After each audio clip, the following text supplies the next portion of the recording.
everyone, in this episode I would like to share with you the 5 ways that I've learned to build and bridge better connections in our relationships.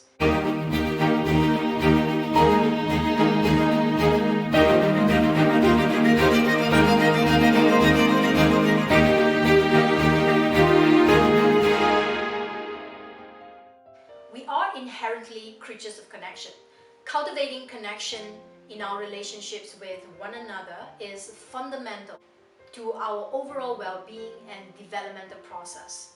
It is our innate ability and also one of our deeply human needs, without which we are prone to feeling enshrouded by misery, threatened and unsafe. And more importantly, it reminds us that we are not alone.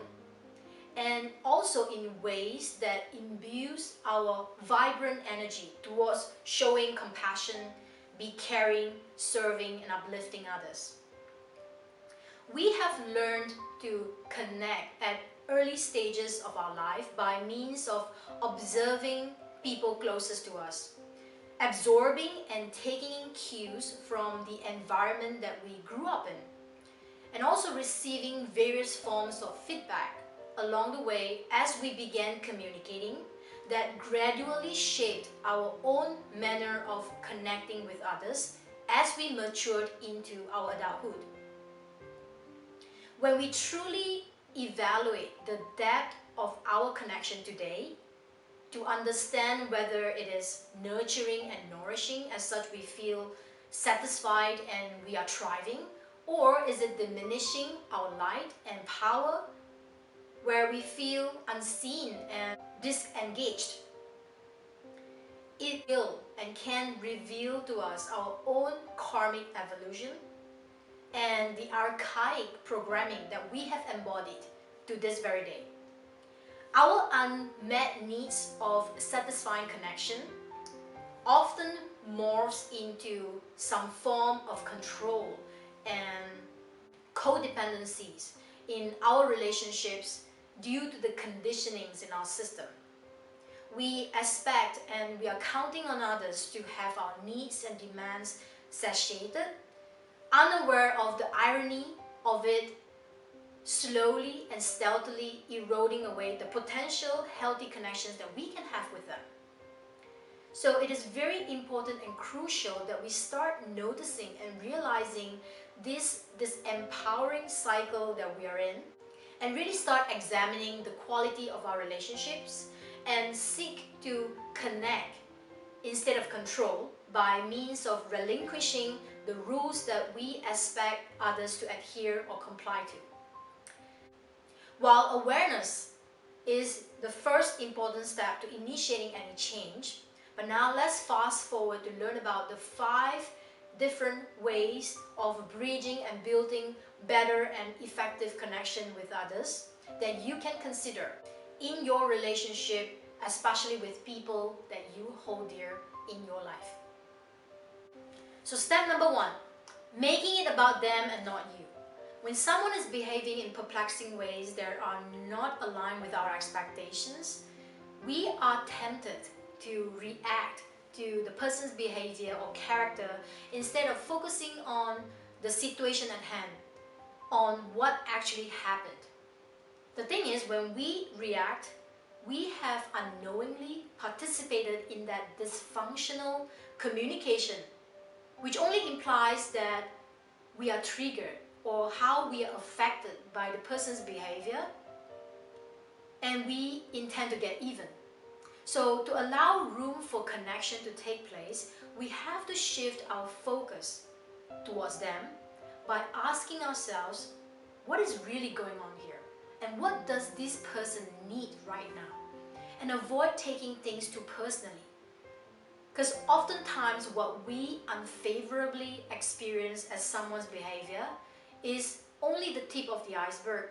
Because there's so much more underneath that than truly meets the eye.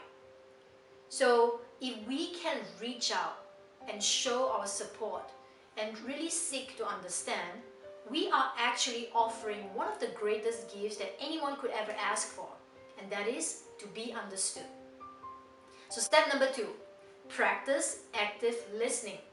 Now, once the focus is on them, we want to start really tuning into what they are saying and also what they are not saying, which means what they imply or hint through the behavior that they are demonstrating to us. And this requires active listening skill.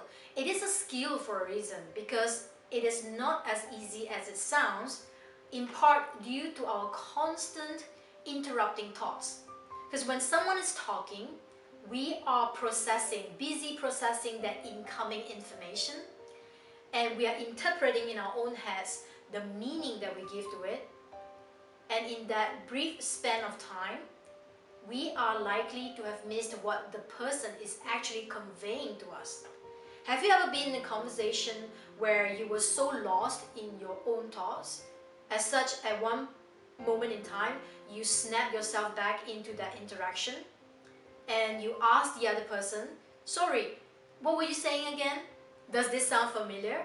So to demonstrate active listening, you can try to repeat what the other person has said, whether verbatim, which is word for word, or you paraphrase them from time to time to show them that they are heard and that you have interest in what they have to say. This is a very critical component to creating rapport with them without any judgments, biases, making your own assumptions, or jumping too early into conclusions. Number 3, empathize and validate. Showing empathy just means that we are able to put ourselves into the other person's shoes, stepping into their experience and imagine what they are going through. It is only when we are able to empathize deeply that we allow them to open up more, to show their feelings and emotions. And in that same process, we allow ourselves to understand and appreciate the stories with new perspectives. And we can then further validate their feelings and emotions by honoring, by accepting and respecting their point of views and experiences as simply true as they are, understanding them as neither good nor bad, right nor wrong. Validation does not mean that their experiences have to sound logical to us, or that in principle we have to agree with everything that had happened and their expressions of it. We are just simply reflecting back to them our comprehension of it and join them in their beliefs of their experiences. And number 4, disclose with discernment. What does that mean?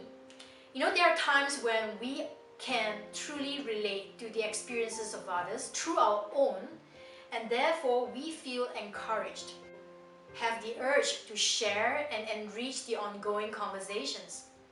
Now, even though this may sometimes be seen as an empathic approach, our disclosure of our own experiences must be appropriate, relevant, and done with care.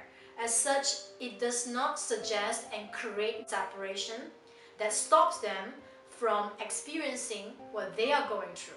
So the caution here really is not to turn the tables and make them our place to express and vent our own past experiences, regardless of how fitting it may seem in the moment.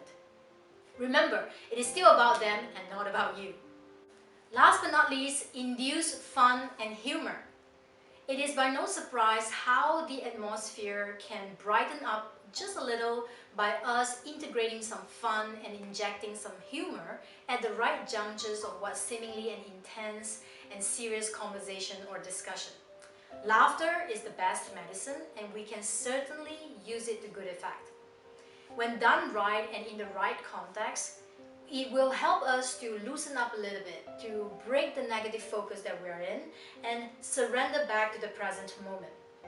And I personally use this a lot with my own kid, who sometimes cries so hysterically in pain when he has a minor cut on his body.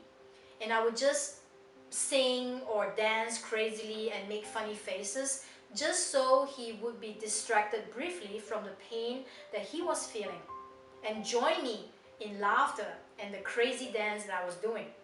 And before he even realized it, He has started to tell me some other things that happened earlier at school and forgot about the pain that he was squealing upon earlier.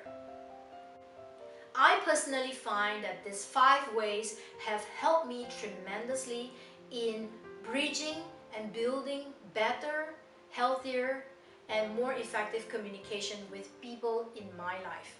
And therefore, I hope that they will serve you handy in the same way as well.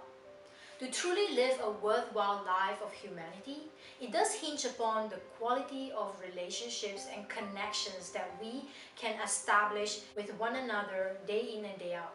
And when we can commit to integrating these 5 ways into our daily communication, I'm confident that we will enjoy the fruit of better and improved connections in ways that positively fuel and elevate our spirit and soul. Thank you for watching, and I'll see you next week.